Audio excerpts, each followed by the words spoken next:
Welcome back to Undisputed. The Herd is coming up next right here on FS1. So let's head over check in with Colin Cowherd today. Hey, Colin, what's in the chat? It's not about strategy in the NFL. Just get the quarterback position right, and eventually everything else will take care of itself. That's coming up. Interesting, Colin. Thank you. Well, after failing to do so after their loss to the Bears, Tom Brady has now found and shook the opposing quarterback's hand after each of their last two games. Most recently yesterday, he ran out there to shake Derek Carr's hand after Tampa's 45-20 win. So, Shannon, are you happy now? Yeah, Shannon.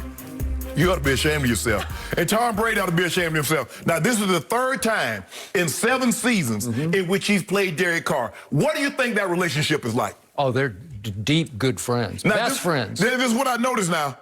Nick Foles on a Thursday night, I ain't got nothing. I don't really know you like that. You beat Aaron Rodgers, you beat Derek Carr. You look like DK Metcalf running to the middle of the field to shake his hand. Either shake every quarterback hand or take your butt to the locker room. This is a ridiculous, Skip. You ought to be ashamed of yourself. You over there kid. You know Tom Brady's a sore loser, and he just, like you say, just own it, LeBron. Just own it. Just own it, Tom. When Tom Brady wins, he is the nicest guy in the history of the National Football League. When he doesn't win, he is as sore a loser, as poor a sport as there ever has been on an NFL field, and I love him for that. He is the closest thing to Michael Jordan we have.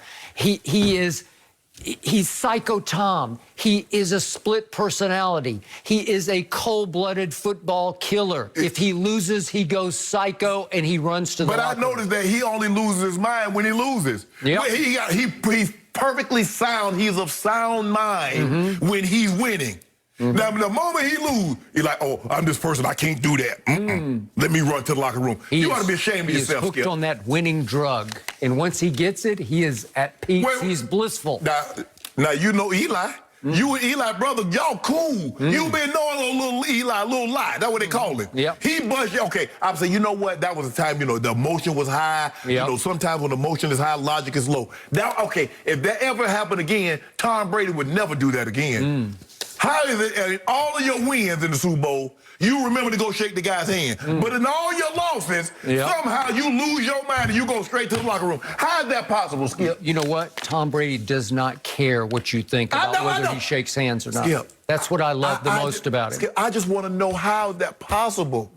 That somehow in all the wins, Tom Brady miraculously remembers, I'm supposed to shake the guy's hand. But in all the losses, let me hightail it up. Who is the biggest gloater I have ever known? He is sitting across from me right now. Biggest gloater ever. This is the way Tom Brady gloats. This is his way of gloating without gloating because he just runs to the middle of the field. You know what I want to do? The next quarterback that beat the brakes off Tom Brady, I want y'all to go run. He's running off the field. I want you to go grab him by the back of the hand, back of his shoulder pad. Put him back. Horse collar.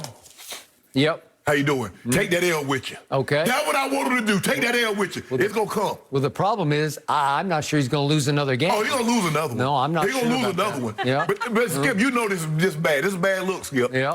And he does not care. I think it's a great look. Do you care? Yeah. Do I care? You should care. Yeah. You should care. I love it. This is the only way you can criticize Tom Brady is for not shaking hands. I thought we role models. Good old. Are we role models or not? He is a role model. He keeps smiling and posting on social media after the win. That is it for Undisputed. We're back at the same time tomorrow morning. Guys, the Herd is on right now. It all depends on what do you mean by Patriots. Do you mean Patriots fans or Coach Belichick? Because I can assure you Coach Belichick has no regret whatsoever. That's just the way he's wired, Skip. He understands that when you make moves like this, there's a chance that that move comes back to bite you. He had to know, even though he thought he could go on and move forward without Tom, he had to know there would be growing pains. He had no idea that Cam Newton was going to be available when he made his decision. He based his decision on, I guess, maybe use analytics, but I don't think Coach Belichick is much analytics. It's his gut feel. And Coach Belichick has been in the NFL for 40 years, and he says, I would rather move on a year too early as opposed to a year too late. And so he just felt that the best time to make this move was now. Yesterday, Tom Brady threw the ball better than I had seen him throw the ball in a year, year and a half, maybe even 2 years. He was in complete command. And the thing that I loved about what he did yesterday, every time the Raiders made a mistake, he made them pay the ultimate price. And that's what the really good ones do. Skip, when Aaron Rodgers makes you jump offside, he's just not trying to throw a little quick out. He's trying to get the ball over your head and get a touchdown. Well, you got a 5'9" guy guarding a 6'6" guy? Okay. Wait, how did Aaron Rodgers get in this discussion? No, I'm saying that Tom made the Raiders pay the ultimate price. He catch the guy Lawson, I think it's Lawson, looking in the backfield. He's playing the sticks. Well, they just tried to get in field goal range. Tom Brady said, no, I'm not. Oh, you squatting? I'm going to throw the ball over your head. That's the rule of thumb. Little Scotty Miller.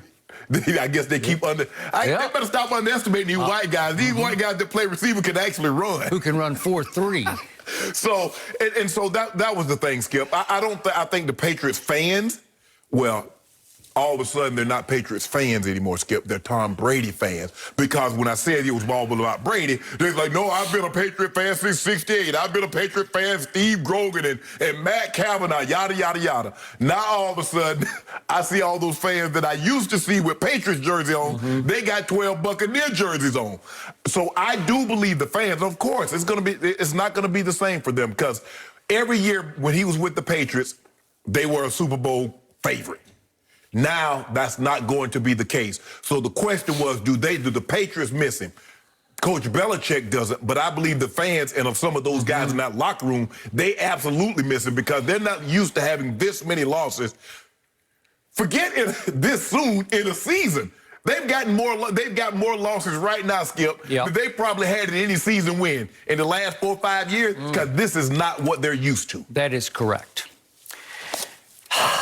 Just me, but I believe that in even Coach Belichick's heart of hearts, he is seriously regretting pushing Tom Brady out the back door in New England, because I think he now sees the handwriting on the wall for the rest of this season for the New England Patriots. I see 2 games they should win against the woeful Jets. Other than those 2 games, I'm not sure they'll win another one. Surely just because he's Bill Belichick, he can win one other game, but they're now 2-4. And if they only win, let's say, 3 more games, that gets them to 5. That's going to be a humiliating season for Coach Belichick. Yes. Yesterday, of course, as we just heard, was the worst home loss in the Belichick era. And after a sensational start for Cam Newton, I don't know exactly what's happened. We're going to talk to Michael Vick about this in a few minutes. Cam has lost his way. He doesn't look the same since COVID diagnosis. That's correct, but he's gone 5 straight games in which his stats have fallen precipitously, and now over the last 2 games, post-COVID diagnosis, he's got 0 touchdowns to 5 interceptions, and 5 times he has been sacked. And they had no chance yesterday at home against a quarterback that Belichick basically gave away, and Jimmy G, to Kyle Shanahan and the 49ers for a second-round pick. And I'm not saying Jimmy G is the answer or would have been the answer in New England, but that was injury upon insult, actually, because they had to watch, the Patriot fans had to watch Jimmy G shred them. It was actually the run game that shredded them, because they got run off the field by 2 backup running backs. Back up to the backup. Back up to the backup. They had the backup for a while, then Jeff Wilson got hurt, and then we got the backup to the backup, and he was running wild on what's left of now the Patriots and Bill Belichick's defense. Meanwhile, out in Las Vegas, guess what, ladies and gentlemen? Tom Brady has officially entered the MVP race in the National Football League. It was one of those days and a night in which Russell Wilson threw 3 interceptions. We're going to talk about that in a few. 2 horrible. Yeah, 2 of them were just horrible. So he took a step back and lost to Kyler Murray, who probably took a step forward, and maybe he's about to enter in the MVP race. Your man, my homeboy, went to Denver yesterday and played just average football, had a QBR of 53, and they went 0 for 8 on 3rd down, did the Kansas City Chiefs with all those weapons. And your man Aaron Rodgers, we know just a week ago at Tampa Bay, which I call Tampa Bay now, stunk it up with 2 near pick sixes and almost 4 interceptions and got blown off the field 38-10. He redeemed himself a little bit yesterday at Houston. We're also going to talk about that in a few minutes. But right now, I just want to talk about the masterpiece that Brady put on yesterday and has continued to put on since he finally started to figure out the new Bruce Arians system.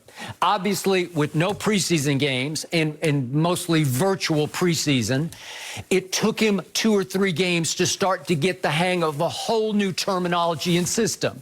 And both of his Pro Bowl receivers, obviously Mike Evans, Chris Godwin, have been hurt on and off through the first 3 to 4 games. Mike Evans still looks a little bit hurt. He's gimpy on a bad ankle, but certainly in the debacle that they had at Chicago, as Bruce Arians said yesterday, I had him out there on one leg, and I did not have Chris Godwin, which is why we decided to plunge and take a risk on Antonio Brown, another topic we're going to discuss in just a few minutes. But so now, COVID policy, huh? Yes, there you go. Tom Brady, over his last 5 games, is now 15 touchdowns to 1 interception. Is that good? That's pretty great. And yesterday, all he did was throw 4 touchdown passes, again, to 4 different receivers. And he also had a quarterback sneak touchdown. So that's the first time in his career he's thrown 4 touchdown passes with a rushing touchdown. And the quarterback sneak, again, qualifies Tom Brady as the greatest quarterback sneaker I have ever seen. And it's not even close because he just doesn't miss with the quarterback sneak. And you would think of a guy who's kind of soft and not very mobile, but help me out. Have you ever seen somebody who can pick a hole better and burrow better with more guts and courage than Brady does? He's unbelievable. He is unbelievable. That's his best play, actually, is the quarterback sneak. It is automatic. Because, Skip, I think what you don't realize, because one minute he'll go over the top, and then the next minute he'll burrow to the left, burrow to the right. So it's really hard to get a key on what actually he's going to do.